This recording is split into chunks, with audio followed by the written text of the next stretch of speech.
bila kuambua kinachoendelea, ukaonyeshwa tu hicho kipande cha video na ukaulizwa unahisi nini kinachoendelea hapa, wewe ungejibuje? Go on. I'm waiting patiently. Hili ni tangazo jipya la KFC huko UK ambalo limezua maneno mengi sana.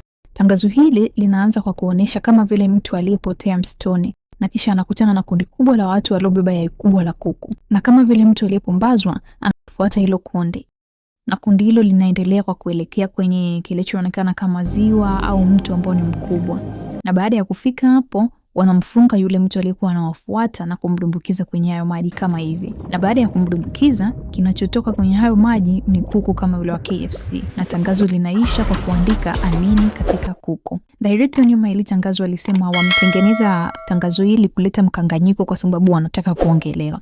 Lakini bila kusahau, kuna sehemu ya kwanza ya tangazo hili ambapo inaonesha dakika chache kabla ya dhoruba au tunachoweza kusema janga kutokea. Kwenye taarifa ya habari inasikika mtangazaji akisema na mnukuu, tukio la hivi karibuni linafanya tujiulize ni nini tunachoweza kukiamini tena, mwisho wa kumnukuu. Huku chini maandishi yakiwa yameandika mtu ameoa AI.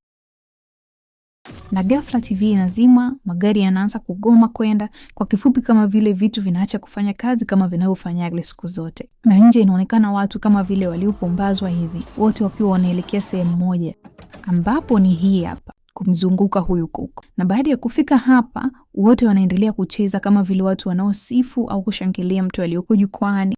Watu wengi wametoa maoni baada ya ile tangazo la pili, kama vile huyu hapa anasema hata katena ale KFC.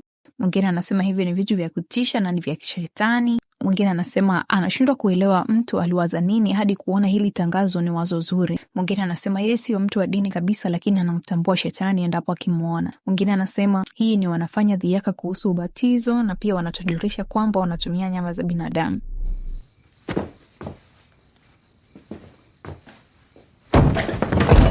Hayo ni maoni ya watu tu. Lakini hawa KFC hawakuishia hapo. Chini ya hili tangazo waliandika maneno haya hapa: je, umejikuta umepotea katika msitu wa maisha ya kisasa? Basi usiogope, kwa sababu ukombozi katika sosi upo karibu. Amini katika mlio wa yai la dhahabu. Amini katika kimiminika cha dhahabu. Amini katika kuchovya au kudumbukizwa kimaajabu, na unong'one maneno matakatifu kwamba sifa zote kwa gravy, kwa sababu kuna vitu bado tunaweza kuviamini. Amini katika kuku. By the way, gravy ni aina ya sosi.